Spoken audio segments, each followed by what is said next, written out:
सूर्य संसार में सबसे अधिक तेजोमयी है ये सूर्य, सबसे अधिक उज्जवल, सबसे अधिक शक्तिशाली। किंतु क्या कभी आपने सूर्योदय देखा है? यही शक्तिशाली सूर्य कैसे उदय होता है? लाल अरुण आभा लिए सौम्यता के साथ, शांति के साथ उदय होता है। कभी सूर्यास्त देखा है? वही लाल अरुण आभा, वही सौम्यता, वही शांति। और यही एक महान व्यक्तित्व का गुण है। जब जीवन में उत्थान हो तब भी अहंकार नहीं करते, सौम्यता बनाए रखते हैं। जब जीवन में हानि हो तब भी सौम्य बने रहते हैं। यदि आप भी चाहते हैं कि सूर्य की भांति आपको मान मिले तो सूर्य की भांति बनिए।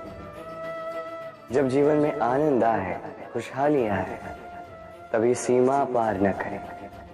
जब जीवन में पीड़ा आए, दुख आए, नाश के कगार पे न जाए। सौम्य रहे, शांत रहे, सूर्य की भांति चमकते रहे। क्योंकि हर क्षण की भांति ये भी एक क्षण है, चाहे इसमें आपको आनंद मिले, चाहे इसमें दुख मिले, ये क्षण भी चला जाएगा। संकट। संकट का नाम सुनते ही हम सचेत हो जाते हैं। इस संसार में ऐसा कोई जीव नहीं जिसने संकट का सामना ना किया, जो संकट से घिरा ना हो। अब कुछ संकट का सामना करते हुए उस पर विजय प्राप्त कर लेते हैं, कुछ नहीं कर पाते। किंतु अधिकतर लोग संकट का यह समय बीत जाने पर संकट के विषय में भूल जाते हैं, और यही उनकी सबसे बड़ी भूल होती है। संकट से जुड़ी ये 3 बातें सदैव स्मरण रखना। पहली, जिन्होंने आपको संकट में डाला उन्हें कभी मत भूलिएगा, और भविष्य में सदैव उनसे सावधान रहिए। दूसरी, जिन्होंने संकट के समय पर आपका साथ छोड़ दिया, वो आपके मित्र नहीं है, परजीवी है, और कभी भी भविष्य में उनसे कोई आशा मत रखिएगा। और तीसरी, जिन्होंने संकट के समय पर आपका साथ निभाया, आपका मनोबल बढ़ाया, ये आपके सच्चे मित्र हैं, इन्हें कहीं मत जाने दीजिएगा। तो संकट से जुड़ी ये 3 बातें यदि आप सदैव स्मरण रखते हैं तो संकट भूल कर भी कभी आपके जीवन में पुनः नहीं आएगा। आइए आज हम बात करते हैं भाषा के विषय में। ये भाषा कितनी अद्भुत शक्ति है। तो कभी कभी हम इस विवाद में फंस जाते हैं कि कौन सी भाषा अधिक श्रेष्ठ है। कभी कभी इस समस्या में फंस जाते हैं जब सामने वाले की भाषा भिन्न, हमारी भिन्न, ना हम उनकी बात समझ पाते हैं ना वो हम। चलो उचित है, किंतु कोई मुझे इस बात का स्पष्टीकरण दे। सूर्यमुखी, सूर्य के किरणों की कौन सी भाषा को समझ पाती जो सूर्य के उगते ही वो भी खिल उठती?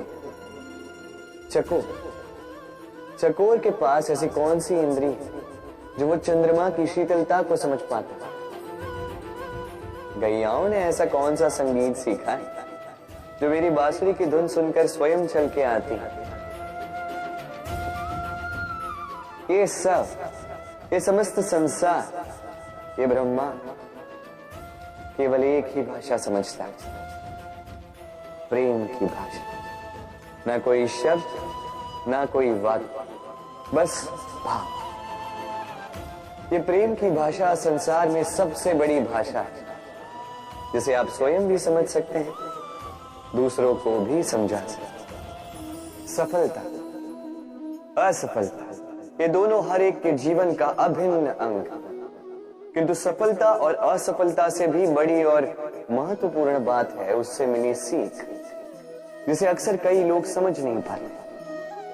अब देखिए ना, जब आप जीवन में सफल होते हैं, आपके अपनों को, आपके मित्रों को ज्ञात होता है कि आप कौन हैं, आपका सामर्थ्य क्या है।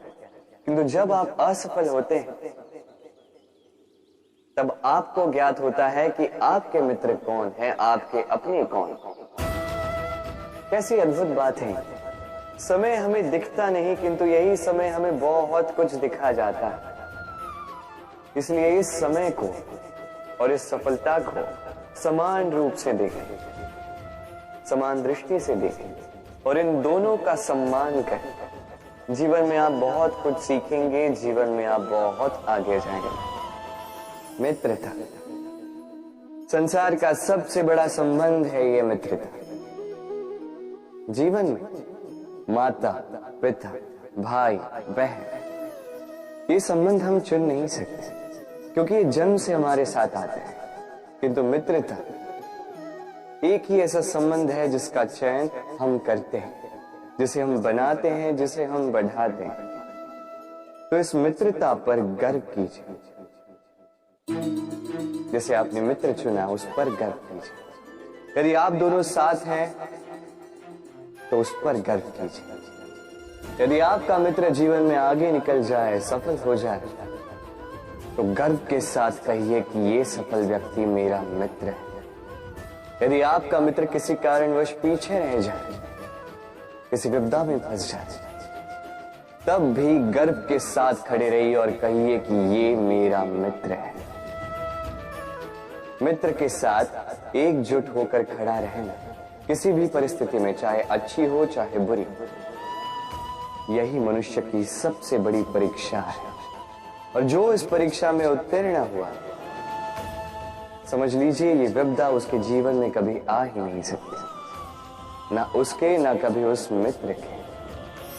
निर्माण के लिए पहले टूटने का ज्ञान अति आवश्यक है। इसका उदाहरण मैं दूंगा इससे।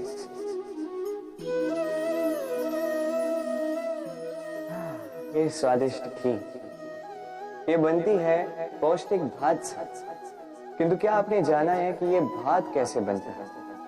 कितने परिश्रम करने पड़ते हैं इस भात को। सर्वप्रथम इसे जल में डूबे रहना पड़ता है, उसके पश्चात सूर्य की तीखी धूप में तपना पड़ता है, फिर ओखली में मुसलों की मार सहनी पड़ती है, सूप में इसे उछाल उछाल कर झाड़ा जाता है, तब जाके बनता है ये भात जिसे खाकर हमारे मन को तृप्ति मिलती। अब सोचिए, ये तो केवल भात है। हम मनुष्यों को स्वयं को निखारने के लिए कितनी बड़ी परीक्षाओं का सामना करना होगा। इन्हीं परीक्षाओं से तो हम भयभीत रहते। मत रहिए, इन परीक्षाओं का सामना कीजिए साहस के साथ, सकारात्मकता के साथ। यही कठिनाई, यही परिश्रम, यही चुनौती आपके निर्माण में आपके सबसे बड़े सहायक हैं। राधे राधे।